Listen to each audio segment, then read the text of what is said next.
నమస్కారం. సిక్కోలో హృదయ స్పందన న్యూస్కి స్వాగతం. నేను మీ సంతోష్. ముందుగా ఈనాటి వార్తల్లోని వివరాలు ఇలా ఉన్నాయి. దేశంలో ఎక్కడ లేని విధంగా కౌలు రైతులకు ప్రభుత్వం అండగా ఉంటుందని రాష్ట్ర ముఖ్యమంత్రి వైఎస్ జగన్మోహన్ రెడ్డి వెల్లడించారు. కష్టంలోనూ రైతన్నకు తోడుగా ప్రభుత్వం ఉంటుందన్నారు.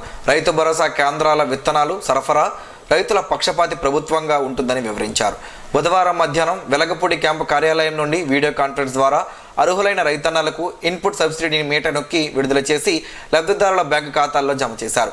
డిసెంబర్ 2023-24 రబీ సీజన్లో శ్రీకాకుళం జిల్లాలో మీచాంగ్ తుఫాను వల్ల 661 మంది రైతులకు గాను 32.21 లక్షల జమ. అలాగే గత 5 సంవత్సరాలలో శ్రీకాకుళం జిల్లాలో వివిధ ప్రకృతి వైపరీత్యాల వలన నష్టపోయిన 27,633 మంది రైతులకు గాను సుమారు 960 లక్షల ఇన్పుట్ సబ్సిడీ అందజేశారు. ఈరోజు జమ చేస్తున్న 1,294.58 కోట్లతో కలిపి ఈ 57 నెలల్లో వర్షాభావం, తుఫాను, వరదలు, పంటల నష్టపోయిన 34,41,000 ప్రకృతి వైపరీత్యాల వల్ల పంటల రైతన్నలు అందించిన మొత్తం ఇన్పుట్ సబ్సిడీ అక్షరాల 3,262 కోట్లు అందజేయడం జరిగిందన్నారు. జిల్లా స్థాయిలో జరిగిన ఈ వీడియో కాన్ఫరెన్స్లో జిల్లా కలెక్టర్ డాక్టర్ మన్జీర్ జిలానీ సమున్ పాల్గొని మాట్లాడుతూ, జిల్లాలో మీచాంగ్ తుఫాన్ వలన 661 మంది రైతులకు గాను 32.21 లక్షలు, జిల్లాలో వివిధ ప్రకృతి వైపరీత్యాల వలన నష్టపోయిన 27,633 మంది రైతులకు గాను సుమారు 960 లక్షల ఇన్పుట్ సబ్సిడీ అందజేయడం జరిగిందన్నారు. ప్రభుత్వం ఎల్లవేళలా రైతులకు అండగా ఉంటూ ప్రభుత్వం అధికారంలోకి వచ్చిన నాటి నుండి నేటి వరకు ప్రకృతి వైపరీత్యాల వలన జిల్లాలో పంట నష్టపోయిన రైతన్నలకు నష్టపరిహారాన్ని వ్యక్తిగత ఖాతాలో వర్చువల్ పద్ధతిలో జమ చేయడం జరిగిందన్నారు. అనంతరం లబ్ధిదారులకు పంట నష్టపరిహారం నమూనా చెక్కులను అందజేశారు. వీడియో కాన్ఫరెన్స్లో సహాయ కలెక్టర్ రాఘవేంద్ర మీనా, వ్యవసాయ శాఖ సమితి సంచాలకులు కె శ్రీధర్, జిల్లా agricultural advisory chairman Netaji, DCMS chairman గుండు కృష్ణ, జిల్లా ఉద్యాన అధికారి ఆర్వి ప్రసాద్ తదితరులు పాల్గొన్నారు. సామాజిక న్యాయం దక్కించడమే వైసీపీ ధ్యేయమని రెవెన్యూ శాఖ మంత్రి ధర్మాన ప్రసాదరావు అన్నారు. ఈ మేరకు బుధవారం వైకాపా శ్రీకాకుళం నియోజకవర్గం కార్యాలయంలో నిర్వహించిన మీడియా సమావేశంలో మంత్రి ధర్మాన ప్రసాదరావు మాట్లాడుతూ, చంద్రబాబు చేసింది సామాజిక న్యాయం కాదు అని, ఎన్నికల కోసం మభ్యపెట్టే కార్యక్రమం తప్ప స్వతహాగా చేసిందేం లేదు అని ఆరోపించారు. 14 ఏళ్లు ముఖ్యమంత్రిగా చేసిన బాబు రాజ్యసభకు ఒక్క బీసీను అయినా పంపించారా అంటూ ప్రశ్నించారు. కేవలం జగన్ 5 ఏళ్లలో 4 బీసీలను రాజ్యసభకు పంపించారని గుర్తు చేశారు. కరుడుగట్టిన బ్యాక్వర్డ్ క్లాస్ వ్యతిరేక భావజాలం ఉన్నవారు బాబు అని, బీసీలకు రాజ్యాధికారం ఇవ్వకుండా జైహో బీసీ అంటే అవుతుందా అని ప్రశ్నించారు. చంద్రబాబు లేదా టీడీపీ నేతలు ఎవరితోనైనా బీసీలకు జరిగిన సామాజిక న్యాయంపై చర్చకు సిద్ధమని సవాల్ విసిరారు.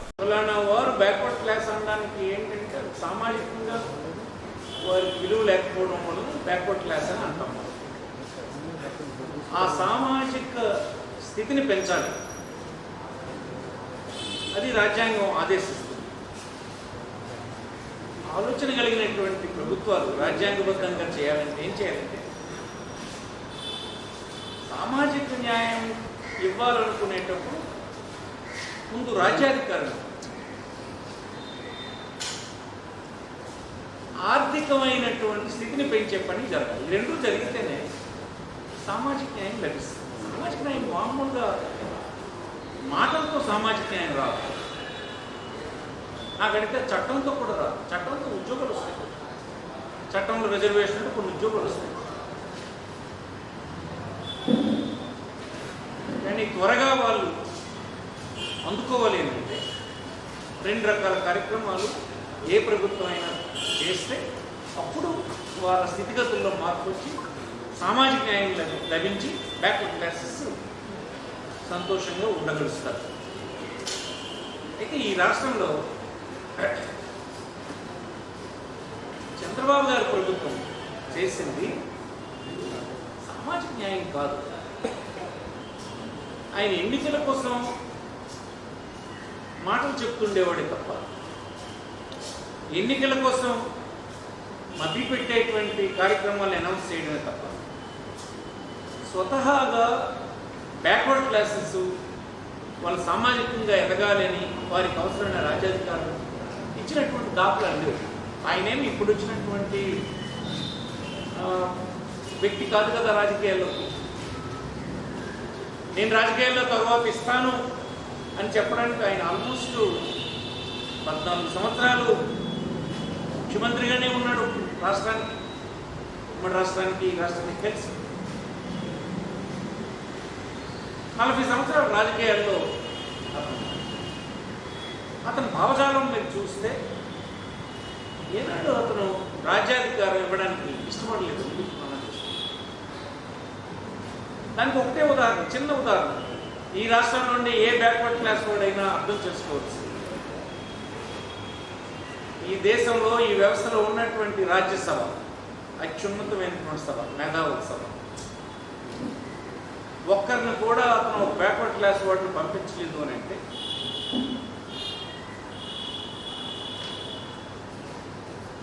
ఆయన రాజకీయ అధికారాన్ని బ్యాక్వర్డ్ క్లాసెస్ ఇస్తారంటే ఎవరైనా నమ్ముతారా? ఈ రాష్ట్రంలో ప్రజలు ఎవరైనా బ్యాక్వర్డ్ క్లాస్ నమ్ముతారా? మరి ఆయన తర్వాత జగన్మోహన్ రెడ్డి గారు వచ్చారు. చూడండి, మరి రాజ్యసభకి 4 బ్యాక్వర్డ్ క్లాసెస్ పంపించారు. మొదట ఆయన ఉన్నటువంటి 5 సంవత్సరాలు 4 పంపించాడు బ్యాక్వర్డ్ క్లాస్ రాజ్యసభకి, అత్యున్నతమైనటువంటి సభ. మరి నువ్వు ఇన్ని సంవత్సరాలు ఉన్నావు, ఏనాడు నువ్వు ఈ విధంగా రాజకీయ అధికారాన్ని ఇవ్వడానికి ఇష్టపడలేదు అంటే ఏంటి? నీ వ్యక్తిగతమైన భావజాలంలోనే బ్యాక్వర్డ్ క్లాసెస్ అనేదానికి వారికి రాజకీయ అధికారం ఇవ్వాలన్నటువంటి కోణం లేదు. మొదటి వీళ్ళకి అధికారం ఇచ్చి వారిని బలోపేతం చేసే సెల్ఫ్ కాన్ఫిడెన్స్ కూడా నీకు లేదు. మరి నేను అనలైజ్ చేసింది అయితే అధికారాన్ని అలాంటి వాళ్ళకి ఇవ్వకూడదన్న భావంలో ఉన్నాం. అందుకే ఒక ముఖ్యమంత్రి ఎవరైనా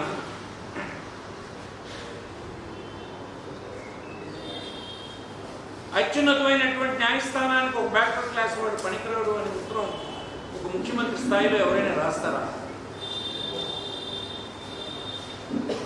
అంటే కరుడు కట్టినటువంటి బ్యాక్వర్డ్ క్లాస్ వ్యతిరేక భావాలు మీకు నాటుకుని ఉన్నాయి కనుక అలాంటి పొజిషన్స్లో బ్యాక్వర్డ్ క్లాసెస్ రాకూడదు అనే భావజాలం కలిగి ఉండాలి. ఈ పార్టీ పక్కన పెట్టండి, అసలు మీరు వ్యక్తిగతంగా బ్యాక్వర్డ్ క్లాస్కి వ్యతిరేకలేదు. అది మేము చెప్పింది కాదు, మీరు రాసిన ఉత్తరం కానీ గడిచిన 5 సంవత్సరాలు మీరు రాజ్యసభకు సీట్లు ఇచ్చినటువంటి సందర్భం కానీ క్లియర్గా చెప్తుంది కదా. నేను బీసీ జై హో బీసీ అంటారు. జై హో బీసీ ఎలా అవుతుంది? రాజ్యాధికారం ఇవ్వకుండా జై హో బీసీ ఎట్లా వస్తుంది? సామాజిక న్యాయం రావాలంటే ఆర్థికమైనటువంటి విసులుబాటు కలిగించే కార్యక్రమాలు చేయాలి. దానికంటే ముందు రాజ్యాధికారాన్ని ఇవ్వాలి. ఇస్తే ఆటోమేటిక్గా సామాజిక న్యాయం. బ్యాక్వర్డ్ క్లాస్ సామాజిక న్యాయం కదా ఇవ్వాల్సింది. ఈ విషయంలో వైఎస్ఆర్ కాంగ్రెస్ పార్టీకి తెలుగుదేశం పార్టీకి ఒక డిబేట్ కానీ మీరు పెడితే, డిబేట్కి మీరు వస్తామన్నా, మీ తాలూకు వారు ఎవరు వస్తామన్నా నాకేం అభ్యంతరం లేదు, నేను మాట్లాడడానికి సిద్ధంగా. ఆమదలవలస నియోజకవర్గంలో ప్రతి గడపకు త్రాగునీరు అందిస్తామని ఆంధ్రప్రదేశ్ శాసన సభాపతి తమ్మినేని సీతారాం పేర్కొన్నారు. సరుబుజ్జిల మండలం తెలికిపెంట సచివాలయ పరిధిలోని పాతపాడు గ్రామంలో సుమారు 22 లక్షల నిధులతో, అలాగే లొద్దల కాగితాపల్లి గ్రామంలో సుమారు 11 లక్షల నిధులతో, అలాగే వీరభద్రాపురం గ్రామంలో సుమారు 16 లక్షల నిధులతో పనులు పూర్తి చేసిన జలజీవన్ మిషన్ ద్వారా ఇంటింటికి మంచినీటి కొలై కార్యక్రమాన్ని స్పీకర్ ప్రారంభించారు. ఈ సందర్భంగా ఆయన మాట్లాడుతూ ముఖ్యమంత్రి జగన్మోహన్ రెడ్డి తన సుదీర్ఘ పాదయాత్రలో మహిళలు పడుతున్న కష్టాలను చూసి గ్రామాలలో నీటి కొరత లేకుండా ప్రతి గడపకు తాగునీరు అందించాలనే లక్ష్యంతోనే ఈ కార్యక్రమానికి శ్రీకారం చుట్టారని ఆయన తెలియజేశారు. ఈ కార్యక్రమంలో ఎంపీపీ కేవీజీ సత్యనారాయణ, మండల పార్టీ అధ్యక్షులు బెవర మల్లేశ్వరరావు, మార్కెట్ కమిటీ అధ్యక్షులు బెవర కృష్ణవేణి, పిఎస్సిఎస్ అధ్యక్షులు కవిలాపు చంద్రశేఖర్, వైస్ ఎంపీపీ శివానందబాబు, కార్యకర్తలు, అధికారులు, సచివాలయ సిబ్బంది, వాలంటీర్లు పాల్గొన్నారు. సామాజిక మాధ్యమంలో వచ్చే ప్రకటనలను నమ్మి ప్రజలు ఎక్కువగా మోసపోతున్నారని, సైబర్ నేరాల పట్ల ప్రజలు అప్రమత్తంగా ఉండాలని జిల్లా ఎస్పీ జిఆర్ రాధిక పేర్కొన్నారు. ఈ మేరకు బుధవారం ఒక ప్రకటన విడుదల చేశారు. కొందరు నేరస్తులు నేరుగా ఫోన్ నెంబర్కు ఫోన్ చేసి మీరు కొరియర్ రూపంగా డ్రగ్స్ బుక్ చేశారని, లేదా మీ చిరునామాకు మాదక ద్రవ్యాలు వచ్చాయని, తాము ముంబై, ఢిల్లీ నార్కోటిక్స్ పోలీసులమంటూ వీడియో కాల్ చేసి నమ్మబలికి మీపై కేసు లేకుండా ఉండాలంటే డబ్బు ఇమ్మని మోసం చేసి నగదును డిమాండ్ చేస్తూ ప్రజలను మోసం చేస్తున్నారని, ఇలాంటి ఫోన్ కాల్స్కు స్పందించవద్దని ఎస్పీ సూచించారు. అలాంటి మోసగాళ్ల వివరాలు సమీపంలోని పోలీసులకు తెలియజేయండి అని పిలుపునిచ్చారు. ఆన్లైన్ జాబ్స్ పేరిట ఉద్యోగపు ఆశ చూపే మోసగాళ్లతో జాగ్రత్త అని, వారిని నమ్మి వ్యక్తిగత వివరాలు ఎవరితో కూడా షేర్ చేసుకోకండి అని సూచించారు. గుర్తు తెలియని అపరిచిత నెంబర్ల నుంచి వచ్చే మెసేజ్లు, లింక్లను క్లిక్ చేయవద్దని, ఎవరైనా ఈ విధంగా మోసపోయినట్లయితే వెంటనే పోలీసులకు సమాచారం అందించాలన్నారు. అలాగే సైబర్ హెల్ప్ లైన్ నెంబర్ 1930 తక్షణమే కాల్ చేయాలని ఎస్పీ ప్రజలకు సూచించారు. బీసీలకు టీడీపీ అన్ని వేళలా అండగా నిలుస్తుందని చంద్రబాబు నాయుడు బీసీ డిక్లరేషన్ ను ప్రకటించడం హర్షదాయకమని శ్రీకాకుళం టీడీపీ పార్లమెంటరీ అధ్యక్షుడు కోన రవికుమార్ తెలిపారు. ఈ మేరకు బుధవారం జిల్లా పార్టీ కార్యాలయంలో నిర్వహించిన మీడియా సమావేశంలో కోన రవికుమార్ మాట్లాడుతూ బీసీల కోసం చంద్రబాబు ఎన్నో సంక్షేమ పథకాలు ప్రవేశపెట్టారని, స్వయం ఉపాధి కోసం కూడా నిధులు కేటాయించారని గుర్తు చేశారు. బీసీల ఆర్థిక అభివృద్ధి, ఉపాధికి ప్రోత్సాహాలను మళ్లీ పునరుద్ధరిస్తామని చెప్పారు. బీసీ కార్పొరేషన్ ద్వారా 3,800 కోట్లు ఖర్చు చేసి బీసీలకు ఉపాధి మార్గాలను చూపినట్లు చెప్పారు. కార్పొరేషన్ ఏర్పాటు చేశామని 5,000 కోట్లతో ఆదరణ పథకాన్ని ప్రవేశపెట్టి బడుగుల ఆర్థిక అభివృద్ధికి బాటలు వేసినట్లు చెప్పారు. వైకాపా ప్రభుత్వంలో బీసీలకు ఎలాంటి ప్రోత్సాహకాలు ఇచ్చారో చెప్పాలంటూ ప్రశ్నించారు. వాళ్ళు స్థానిక సంస్థల్లో కూడా పోటీ చేయడానికి నోచుకోలేనటువంటి ఏవైతే తక్కువ జనాభా కలిగిన బీసీ కులాలు ఉంటాయో వాటికి స్థానిక సంస్థల్లో కోఆప్షన్ సభ్యులుగా కూడా చేసుకునేటటువంటి ఎంపిక చేసుకునే అవకాశం చట్టాన్ని రేపు తీసుకురాబోతున్నామని చెప్పి కూడా ఈ సందర్భంగా తెలియజేస్తున్నాను. అలానే బీసీల ఆర్థికాభివృద్ధికి, ఉపాధికి ప్రోత్సాహకాలు మళ్ళీ పునరుద్ధరిస్తాం. ఆనాడు బీసీ కార్పొరేషన్ ద్వారా 3,800 కోట్ల రూపాయలు ఖర్చు పెట్టి ఈ రాష్ట్రంలో ఉన్నటువంటి బీసీలకు ఉపాధి, స్వయం ఉపాధి రుణాలు కల్పించాం. మరలా రేపు తెలుగుదేశం అధికారంలోకి వచ్చిన తర్వాత స్వయం ఉపాధి కోసం 10,000 కోట్ల రూపాయలు రాబోయే 5 సంవత్సరాలు ఖర్చు పెడతాం. జనాభా ప్రాతిపదికన కార్పొరేషన్లు ఏర్పాటు చేస్తాం. మళ్ళీ ఆదరణ లాంటి పథకాలను పెట్టి 5,000 కోట్ల రూపాయలతో ఆదరణ పథకాన్ని మళ్ళీ ప్రవేశపెట్టి ఎవరైతే వృత్తి పనివారు ఉన్నారో వాళ్ళకి వృత్తిపరమైనటువంటి పరికరాలను అందించి వాళ్ళ నైపుణ్యాన్ని పెంచి వాళ్ళ ఆర్థిక స్వావలంబనని పెంచుతామని చెప్పి ఈ సందర్భంగా తెలియజేస్తున్నారు. జగన్ రెడ్డి రద్దు చేసినటువంటి బీసీ పారిశ్రామికవేత్తల ప్రోత్సాహకాలని మళ్ళీ పునరుద్ధరిస్తామని చెప్పి ఈ సందర్భంగా తెలియజేస్తున్నాను. ఈ సమావేశంలో పార్లమెంటరీ పార్టీ ఉపాధ్యక్షులు పిఎంజీ బాబు, రాష్ట్ర రైతు సంఘ ప్రధాన కార్యదర్శి సింత సుధాకర్, రాష్ట్ర ఎస్ఎస్ఎల్ ప్రధాన కార్యదర్శి ఎస్వి రమణమాదిగ, రాష్ట్ర బీసీ సాధికారత తెలకల సంఘ కమిటీ సభ్యులు రామరాజు, జిల్లా ఐటీడీపీ అధ్యక్షులు ప్రధాన విజయరాం తదితరులు పాల్గొన్నారు. పంట ఉత్పాదకలను పెంచేందుకు రైతులకు రాష్ట్ర ప్రభుత్వం రైతు భరోసా కేంద్రాల ద్వారా అండగా నిలుస్తుందని ఆంధ్రప్రదేశ్ శాసన సభాపతి తమ్మినేని సీతారాం పేర్కొన్నారు. ప్రాథమిక రంగంగా గుర్తించబడే వ్యవసాయ రంగానికి పెద్దపీట వేసేలా ముఖ్యమంత్రి వైఎస్ జగన్మోహన్ రెడ్డి నేతృత్వంలో రాష్ట్ర ప్రభుత్వం పలు సంస్కరణలు తీసుకువచ్చిందన్నారు. బుధవారం సరుబుజ్జిలి మండలంలో పలు అభివృద్ధి కార్యక్రమాలకు ప్రారంభోత్సవాలు చేశారు. తెలుగుపెంట పంచాయతీ పరిధిలోని పాతపాడు గ్రామంలో వైఎస్ఆర్ ఆరోగ్య కేంద్రం, విజయరాంపురం గ్రామంలో గ్రామ సచివాలయం, రైతు భరోసా కేంద్రం, వైఎస్ఆర్ ఆరోగ్య కేంద్రం, అదేవిధంగా చిగురువలస గ్రామంలో రైతు భరోసా కేంద్రం, వైఎస్ఆర్ ఆరోగ్య కేంద్రం నూతన భవనాలను స్పీకర్ తమ్మినేని సీతారాం ప్రారంభించారు. ఈ సందర్భంగా ఆయన మాట్లాడుతూ పండించిన పంటకు గరిష్ట మద్దతు ధర అందించి రైతన్నల కళ్ళల్లో ఆనందం చూస్తున్నామని అన్నారు. రైతు భరోసా కేంద్రాల ద్వారా సేద్యం పట్ల రైతుల్లో ఆసక్తి కలిగించేలా చేయగలిగినట్టు తెలిపారు. ఖరీఫ్, రబీ సీజన్లో రైతులు పూర్తిగా సాగుకు సమాయత్తం అవుతున్నారంటే రైతు భరోసా కేంద్రాలు రైతులను చైతన్యవంతులను చేయడం ద్వారా సాధ్యమైందన్నారు. కార్యక్రమంలో ఎంపీపీ కేవీజీ సత్యనారాయణ, మండల పార్టీ అధ్యక్షులు బెవర మల్లేశ్వరరావు, మార్కెట్ కమిటీ అధ్యక్షులు బెవర కృష్ణవేణి, పిఎస్సిఎస్ అధ్యక్షులు Kuvalapu Chandrasekhar, vice MPP Sivanandababu, BCCL director Mudadla Ramana, వాలంటీర్లు పాల్గొన్నారు. ఏపీ ల్యాండ్ టైటిలింగ్ చట్టంపై అధిక శాతం మంది వ్యతిరేకిస్తున్న నేపథ్యంలో మంత్రి ధర్మాన ఒకటి చెబితే రాష్ట్ర ప్రభుత్వ ముఖ్య సలహాదారు మరొక మాట చెబుతున్నారని మాజీ మంత్రి గుండా అప్పలసూరినారాయణ గుర్తు చేశారు. ఈ మేరకు బుధవారం ఆయన ఒక ప్రకటన విడుదల చేశారు.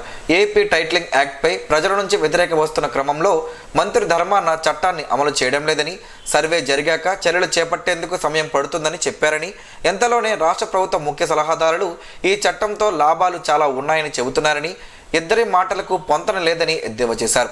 డి పట్టాల విషయంలో అనధికారులతో పాటు సీనియర్ అధికారులు కూడా ఇన్సైడర్ ట్రేడింగ్ లో 100 కోట్ల ఆస్తులు కొట్టేస్తున్నారంటూ మీడియాలో వస్తున్న కథనాల నేపథ్యంలో అసైన్డ్ భూములు పేదలన్న ముసుగులో పెత్తందారులు కొట్టేయడానికి ముందుకు వస్తే వారిపై ప్రభుత్వం చర్యలు తీసుకోవాలని కోరారు. ఏది ఏమైనప్పటికీ భూ హక్కులను నిర్ధారించాల్సిన విషయంలో సివిల్ కోర్టులకు కాదని ఆ హక్కులు రెవెన్యూ అధికారులకు ఇవ్వడం భూ యజమానులకు ఎంత మేరకు రక్షణ ఉంటుందో చెప్పాల్సిన అవసరం ఉందన్నారు. ఈ నెల 8, 9, 10 తేదీల్లో జిల్లా కేంద్రంలోని స్థానిక ఆనందమయ్య ఫంక్షన్ హాల్ క్రెడై శ్రీకాకుళం శాఖ ఆధ్వర్యంలో ప్రాపర్టీ అండ్ బిల్ టెక్ పేరిట ఎక్స్పో నిర్వహిస్తున్నట్లు క్రెడై శ్రీకాకుళం జిల్లా అధ్యక్షుడు ప్రి రమేష్ చక్రవర్తి తెలిపారు. ఈ మేరకు బుధవారం స్థానిక ఆనందమయ్య ఫంక్షన్ హాల్లో నిర్వహించిన మీడియా సమావేశంలో ఆయన మాట్లాడుతూ ఎక్స్పోకు సంబంధించి పూర్తి వివరాలను తెలిపారు. దాదాపు 50 స్టాళ్లలో కస్టమర్లకు వారి వారి ఆర్థిక స్తోమతను బట్టి ప్రాపర్టీ షోలో సరైన నిర్ణయం తీసుకొని పెట్టుబడి పెట్టేందుకు అనుకూలమైన వాతావరణాన్ని కల్పిస్తున్నట్లు తెలిపారు. 3 రోజుల పాటు జరిగే ఈ కార్యక్రమంలో builders, licence surveyors, real estate వ్యాపారులు పాల్గొంటున్నారని 50 స్టాళ్లలో శ్రీకాకుళం పరిసర ప్రాంతాలలో అపార్ట్మెంట్స్, కన్స్ట్రక్షన్స్ తో పాటు real estate ventures, bankers, financiers రానున్నారని, కస్టమర్ల సందేహాలకు నివృత్తి చేస్తారని వెల్లడించారు. ప్రజలంతా ఈ సదవకాశాన్ని సద్వినియోగం చేసుకోవాలని, ఉదయం 10 గంటల నుండి రాత్రి 8:30 వరకు జరిగే ఈ ఎగ్జిబిషన్ ను సందర్శించి ప్రాపర్టీ ఇన్వెస్ట్మెంట్ పై సరి అయిన నిర్ణయం తీసుకోవాలని సూచించారు. ఈ సమావేశంలో కార్యదర్శి అదీప్ రెడ్డి, వైస్ ప్రెసిడెంట్ దొంగ సుధాకర్, ట్రెజరర్ సత్యరావు, కమిటీ సభ్యులు గెంజి భీమారావు, పొట్నూరు భాస్కర్ రావు, డోల బాలవంశీ కృష్ణ తదితరులు పాల్గొన్నారు. ప్రాపర్టీ ఎగ్జిబిషన్ తాలూకా ప్రధాన ఉద్దేశం ఏంటంటే కస్టమర్ ఎవరైతే ప్రతి ఒక్కరు వాళ్ళ జీవితంలో ఒక కళ ఉంటుంది, ఇల్లు కట్టుకుందాం అనే ఒక కళ, ఇల్లు పెళ్ళి వాళ్ళ తాలూకా ప్రతి ఒక్కరి జీవితం తాలూకా ఆశయాల్లో ఇల్లు అనేది ఒక పెద్ద కళ. దాన్ని సద్వినియోగం చేసుకోవడానికి వాళ్ళు ఆ ప్రాపర్టీని 4 సార్లు 5 సార్లు వెరిఫై చేస్తారు. అయితే ఈ ఎగ్జిబిషన్ ద్వారా అందరు ప్రాపర్టీస్ ఒక దగ్గర తీసుకొస్తే వాళ్ళకి కావాల్సిన ప్రాపర్టీని వాళ్ళు ఎంచుకునే విధంగా, అదేవిధంగా కంపేర్ చేసుకునే విధంగా, ఒక ఇల్లు కొనుక్కునేటప్పుడు దాని ప్రకారం వాస్తు ప్రకారం ఉందా, దానికి కావాల్సిన కాన్ఫిగరేషన్ ఉందా లేదా, వాళ్ళకి కావాల్సిన దిశ ప్రకారం ఉందా లేదా అనేది వాళ్ళు అన్ని దగ్గరికి వెళ్ళి 40 మంది దగ్గరకు 50 మంది వరకు వెరిఫై చేసుకొని నిర్ణయం తీసుకోవడానికి ఇబ్బందులు ఉంటాయి. కాబట్టి మనమే వాళ్ళ ముందుకి వాళ్ళ కాళ్ళ దగ్గరికి మన తాలూకా ప్రాపర్టీస్ని తీసుకొస్తే వాళ్ళకి సానుకూలంగా ఉంటుంది, మనకి కూడా అవకాశాలు పెరుగుతాయి, బిల్డర్స్ అందరూ కూడా అవకాశాలు పెరుగుతాయనే ఉద్దేశంతో ఈ అన్ని టౌన్స్లో కూడా ఈ ఎక్స్పోస్ని కండక్ట్ చేస్తుంటారు. గుంటూరు కేంద్రంగా నిర్వహించిన జైహో బీసీ సభలో తమ అధినేత నారా చంద్రబాబు నాయుడు ప్రకటించిన బీసీ డిక్లరేషన్ను తాము స్వాగతిస్తున్నామని తెలుగుదేశం పార్టీ శ్రీకాకుళం అసెంబ్లీ నియోజకవర్గ ఇన్ఛార్జ్ గుండె లక్ష్మీదేవి తెలిపారు. ఈ మేరకు బుధవారం ఆమె ఒక ప్రకటన విడుదల చేశారు. మొదటి నుంచి బీసీలకు అండగా ఉన్న పార్టీ తెలుగుదేశం పార్టీ మాత్రమేనని, తమ అధినేత పేర్కొన్న విధంగా బీసీల డిఎన్ఏలోనే తెలుగుదేశం పార్టీ ఉందన్నమాట అక్షర సత్యం అని తెలిపారు. ఆ రోజు ఉత్తరాంధ్ర కేంద్రంగా బీసీ నేతలను ఎందరినో ప్రోత్సహించిన పార్టీ తమదని అన్నారు. బీసీ సబ్ ప్లాన్ కోసం ఏటా నిధులు కేటాయింపు చేస్తామని చెప్పడం, 1,50,000 కోట్ల రూపాయలతో నిధులను కేటాయించి వారి ఉన్నతికి శ్రీకారం దిద్దుతామని చెప్పడం హర్షణీయం అని అన్నారు. బీసీలకు 50 ఏళ్లకే నెలకు 4,000 రూపాయల పెన్షన్ ఇస్తామని చెప్పడం, అలానే వారి కోసం ప్రత్యేక రక్షణ చట్టం తీసుకొని వస్తామని ప్రకటించడం చంద్రబాబు విజన్కు తార్కాణమని అన్నారు. అలాగే బీసీ రిజర్వేషన్లను 34% అమలు చేస్తామని, స్థానిక సంస్థలలో బీసీ రిజర్వేషన్లను 24% తగ్గించి అమలు చేసిన అనాలోచిత నిర్ణయం వైసీపీ ప్రభుత్వానిదే అని విమర్శించారు. చట్టసభలలో బీసీలకు 33% రిజర్వేషన్ కల్పించేందుకు కృషి చేస్తామని చెప్పడం ఎంతో మంచి నిర్ణయం అని అన్నారు. సైబర్ నేరాలను అదుపు చేసేందుకు ప్రజల్లో అవగాహన కల్పించేందుకు గాను ఈ నెల 15న ఆసరా సంస్థ ఆధ్వర్యంలో సదస్సులు నిర్వహిస్తున్నట్లు తెలిపారు. ఈ మేరకు బుధవారం స్థానిక ఆర్ట్స్ కళాశాల ఆవరణంలో నిర్వహించిన సమావేశంలో ఆసరా జిల్లా అధ్యక్షులు డాక్టర్ గంజీ మాట్లాడుతూ సైబర్ నేరాలపై ప్రజల్లో పూర్తి స్థాయిలో అవగాహన కల్పించేందుకు ఆసరా సంస్థ ఆధ్వర్యంలో ఈ నెల 15వ తేదీన ప్రపంచ వినియోగదారుల హక్కుల దినోత్సవాన్ని పురస్కరించుకొని ఎచ్చర్ల డాక్టర్ బిఆర్ అంబేద్కర్ విశ్వవిద్యాలయం సమావేశ మందిరంలో సెమినార్ను నిర్వహిస్తున్నట్లు తెలిపారు. ఈ సదస్సుకు సంబంధించిన బ్రోచర్ను బుధవారం శ్రీకాకుళం ఆర్ట్స్ కళాశాల ఆవరణలో స్టార్ వాకర్స్ క్లబ్ ఆధ్వర్యంలో ఆవిష్కరించారు. రోజురోజుకు పెరుగుతున్న సైబర్ నేరాలను అదుపు చేసేందుకు తమ వంతు కృషిలో భాగంగా ఆసరా ఇంటర్నేషనల్ సంస్థ ముందుకు వచ్చి సామాజిక బాధ్యతలో ఇలాంటి సెమినార్లు జిల్లాల వారీగా పోలీస్ న్యాయశాఖ సహకారంతో ఏర్పాటు చేస్తున్నామని వారు చెప్పారు. దేశంలో అతిపెద్ద స్వచ్ఛంద సంస్థగా పేరుగాంచిన ఆసరా సంస్థ ఆధ్వర్యంలో అనేక సామాజిక సేవా కార్యక్రమాలు చేపడుతున్నామని అన్నారు. ఈ కార్యక్రమంలో గేదెల ఇందిరా ప్రసాద్, ఎస్ జోగినాయుడులు తదితరులు పాల్గొన్నారు. దివ్యాంగులకు వైకాపా ప్రభుత్వంలో అన్ని విధాలుగా ఇబ్బందులకు గురిచేస్తుందని టీడీపీ దివ్యాంగుల విభాగం అధ్యక్షులు గురుగుబెల్లి రమణమూర్తి ఆరోపించారు. ఈ మేరకు బుధవారం జిల్లా పార్టీ కార్యాలయ ప్రాంగణంలో దివ్యాంగులు వైకాపా ప్రభుత్వ విధానాలను వ్యతిరేకిస్తూ దివ్యాంగులు నిరసన తెలిపారు. ఈ సందర్భంగా రమణమూర్తి మాట్లాడుతూ టీడీపీ హయాంలో అనేక సంక్షేమ పథకాలు దివ్యాంగులకు ఇచ్చేవారని గుర్తు చేశారు. ఇప్పుడు వైకాపా ప్రభుత్వం సంక్షేమ పథకాలకు అనేక షరతులు పెడుతూ రద్దు చేస్తున్నారని వాపోయారు. దివ్యాంగులు ఈ ప్రభుత్వంలో నానా యాతనలు పడుతున్నారని, సింగిల్ రేషన్ కార్డులను రద్దు చేశారని, అలాగే పెళ్లి ప్రోత్సాహకాలలో కూడా 10వ తరగతి షరతు పెట్టి ప్రోత్సాహం ఇవ్వడం లేదని వాపోయారు. ఇప్పటికైనా ఈ ప్రభుత్వాన్ని ఇంటికి పంపుకుంటే రానున్న రోజుల్లో దివ్యాంగులంతా ఇబ్బందులు పూర్తి స్థాయిలో పడాల్సి ఉంటుందని, రానున్న రోజుల్లో టీడీపీని గెలిపించుకుంటామని చెప్పారు. ఈ కార్యక్రమంలో జిల్లా పార్లమెంట్ ఉపాధ్యక్షులు పిఎంజే బాబు, రాష్ట్ర విభిన్న ప్రతిభావంతుల సభ్యులు ఓన్న సాయి కుమార్, జిల్లా విభిన్న ప్రతిభావంతుల ప్రధాన కార్యదర్శి Gudla Appalaraju, Anuradha, Bhagyavathi, Ramalakshmi, Suresh, P Mohan, Adinarayana, P Perayya, B Govindarao, R Kesavarao, K Suribabu, K Hema తదితరులు పాల్గొన్నారు. జొన్నలపాడు కాలనీలోని బృందావనంలో శ్రీకృష్ణాష్టమి వేడుకలు నిర్వహించినట్లు చౌదరి దుర్గారావు దంపతులు తెలిపారు. ఈ కార్యక్రమంలో భాగంగా ముందుగా ఆలయంలో పూజలు నిర్వహించామని, బృందావనం ఆవరణంలో నిర్వహించిన భక్తి సంగీత విభావరి అందరినీ అలరించేదని పేర్కొన్నారు. సింహాద్రి శ్రీనివాసరావు, సతీష్ కుమార్, వెంకటలక్ష్మి, పొట్టూరు యోగిత, శ్రావణి, చౌదరి శ్రీనివాసులు భక్తి గీతాలను చక్కగా ఆలపించడంతో అందరూ వారిని కొనియాడారు. శ్రీకాకుళం జిల్లా కేంద్రంలో పనిచేస్తున్న ప్రింట్ అండ్ ఎలక్ట్రానిక్ మీడియా జర్నలిస్టులకు సుమారు 200 మందికి 3 సెంట్ల చొప్పున సుమారు 7 ఎకరాల భూమిని ఇవ్వడానికి సన్నాహాలు జరుగుతున్నాయి. ఈ కార్యక్రమంలో భాగంగా బుధవారం ఉదయం శ్రీకాకుళం రూరల్ మండలం, గార మండలం పరిధిలో కొన్ని స్థలాలను ఆర్డీఓ రంగయ్య, జిల్లా సమాచార పౌర సంబంధాల అధికారి చెన్నకేశవులు పరిశీలించారు. 3 రోజుల్లో స్థలం పరిశీలన పనులు పూర్తి చేయడం జరుగుతుందని డిఆర్ఓ వివరించారు. ప్రత్యక్ష దైవం ఆరోగ్య ప్రదాత శ్రీ సూర్యనారాయణ స్వామివారికి వైభవంగా బుధవారం అర్చకులు కళ్యాణం నిర్వహించారు. మాఘ బహుళ ఏకాదశిని పురస్కరించుకొని స్వామివారికి కళ్యాణం నిర్వహించినట్లు ఆలయ ప్రధాన అర్చకులు ఇప్పిలి శంకర్ శర్మ వివరించారు. బుధవారం ఉదయం 8 గంటలకు ప్రారంభమైన కళ్యాణ వేడుక పనులు,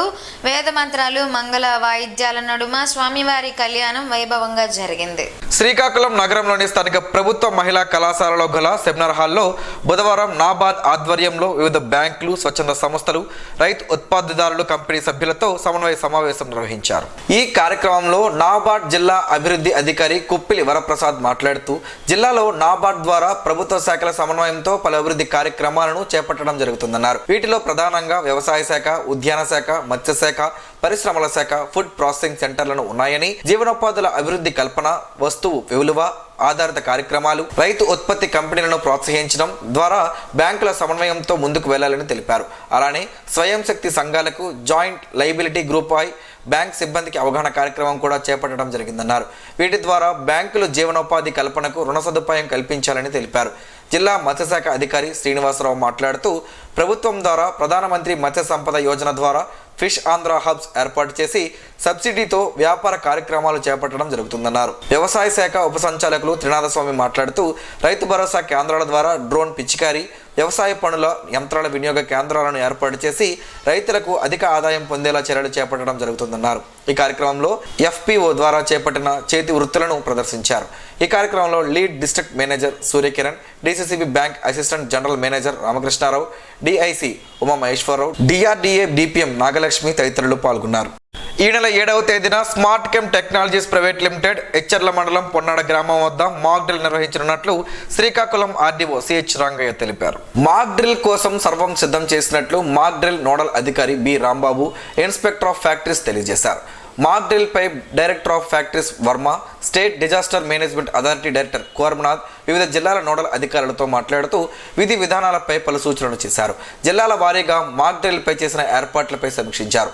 ఈ సందర్భంగా జిల్లా నుండి ఈ నెల 7న smart com technologies private limited Etcherla మండలం పొన్నాడ గ్రామం వద్ద మాక్ డ్రిల్ చేయనున్నామని, అక్కడి ప్రజలకు అవగాహన కల్పించడం కోసం అన్ని శాఖల అధికారులతో గ్రామంలో ఏర్పాటు చేస్తామని తెలిపారు.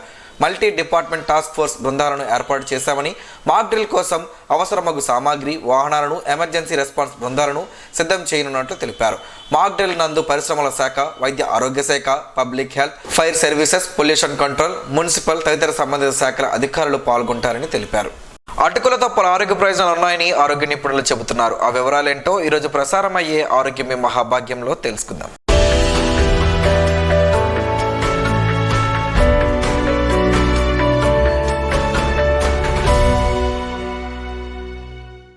అటుకులు ఆరోగ్యానికి ఎంతగానో దోహదపడతాయని ఆయుర్వేద నిపుణులు చెబుతున్నారు. అటుకులను వడ్ల నుంచి తయారు చేస్తారు. వీటిని పూర్తి స్థాయిలో కాకుండా సగం వరకు ఉడికించి ఆరబెట్టి వాటిపై బలమైన వాహనాలతో తొక్కించి తయారు చేస్తారు. ప్రపంచంలోని మొదటి ఫాస్ట్ ఫుడ్ అటుకులేనంట. రకరకాల కూరగాయలు పల్లీలతో కలిపి ఉప్మాలు, పులిహోరలు, పాయనాలు ఇలా ఎన్నో చిటికలు చేసుకోవచ్చు. నేరుగా పాలల్లో వేసుకునో కాస్త బెల్లం ముక్క నోటిలో పెట్టుకునో తినడం మనకు ప్రాచీన కాలం నుంచి అలవాటే. కానీ అటుకుల్ని పోషకాహారంగా కాక ఏదో చిరుతిండిలో భాగంగా భావిస్తాం. కానీ ఏ రకం ధాన్యంతో చేసిన అటుకుల్లోనైనా పిండి పదార్థాలు సమృద్ధిగా దొరుకుతాయి. ఖనిజాలు, విటమిన్లు, ప్రోటీన్లు కూడా ఎక్కువే. చిప్స్, బిస్కెట్ తో పోలిస్తే మంచి స్నాక్ ఫుడ్. ఉదాహరణకు వరి అటుకుల్ని తీసుకుంటే వీటిని రోజు తినడం వల్ల ఐరన్ లోపం తలెత్తదు. 100 గ్రాముల వరి అటుకుల్లో 20 మిల్లీగ్రాముల ఐరన్ ఉంటుంది. అందుకే పిల్లలకి, గర్భిణీలకు, పాలిచ్చే తల్లులకు ఇది మంచి ఆహారం. అటుకులు పీచ్ ఎక్కువగా ఉండడం వల్ల రక్తంలోకి పిండి పదార్థాలు కొంచెం కొంచెంగా చేరేలా చేస్తాయి. అందుకే డయాబెటీస్ రోగులకు ఇవి మంచివే. ఆకలేసినప్పుడు గుప్పెడు అటుకులు తింటే పొట్ట నిండినట్లుగా అనిపిస్తుంది. ఫ్లేక్స్ లోని ఫైటో కెమికల్స్, యాంటీ ఆక్సిడెంట్లు కొలెస్ట్రాల్ శాతాన్ని తగ్గిస్తాయి. అటుకులు ప్రోబయోటిక్ ఆహారం కూడా. ధాన్యాన్ని నానబెట్టి వడేసి మిల్లు పడతారు. తరువాత ఆ నీరంతా ఇంకిపోయేలా ఎండబెడతారు. ఇలా చేయడం వల్ల అవి పులిసినట్టుగా అవుతాయి. ఆ సమయంలో వాటిలో ప్రోబయోటిక్ బ్యాక్టీరియా చేరుతుంది. వీటిలో ఉండే ఈ బ్యాక్టీరియా కారణంగానే కొన్ని ప్రాంతాల్లో వీటిని నీళ్లలో నానబెట్టుకుని మరీ తాగుతారు. గ్యాస్ వల్ల కడుపు ఉబ్బరంగా ఉన్నా లేదా ఇతరత్రా ఏ కారణంతోనైనా పొట్ట అప్సెట్ అయినా అటుకుల టానిక్ ఔషధంలా పనిచేస్తుంది. గోధుమ అటుకుల్లో ఐరన్, పీచుతో పాటు కాల్షియం కూడా ఎక్కువ. ఓట్స్, మీల్స్ లేదా ఫ్లేక్స్ ని అల్పాహారంగా తీసుకోవడం వల్ల కొలెస్ట్రాల్ నియంత్రణలో ఉంటుంది. పిండి పదార్థాలు, ఐరన్, బి కాంప్లెక్స్ సమృద్ధిగా ఉండే కాన్ఫ్లెక్స్ అందరికీ మంచివే. అన్ని రకాల ధాన్యాల్లోని పోషకాలు కావాలనుకుంటే 4-5 రకాల ఫ్లేక్స్ ని పాలల్లో వేసుకొని వాటికి ఎండు ద్రాక్ష, బాదం, మరేమైనా పండ్లు కూడా కలిపి కూడా తీసుకోవచ్చు. పిల్లలకు ఎంతో శక్తినిస్తాయి అవి.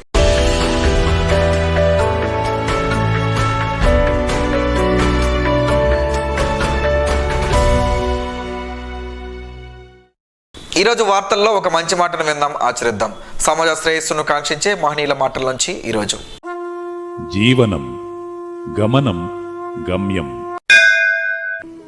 ఋషి చింతన. ఉత్తమ త్యాగులు సమాజమునకు తెలియకుండానే ఉపయోగపడి వారి చింతన కన్నీటి ధారలో కరిగిపోతారు, సత్యంలో ఐక్యం అవుతారు. ఊహించేవారికి మనస్సులోనే స్వర్గం వీలవుతుంది. విశ్వసించేవారికి హృదయంలో అనుభూతి సత్యమవుతుంది.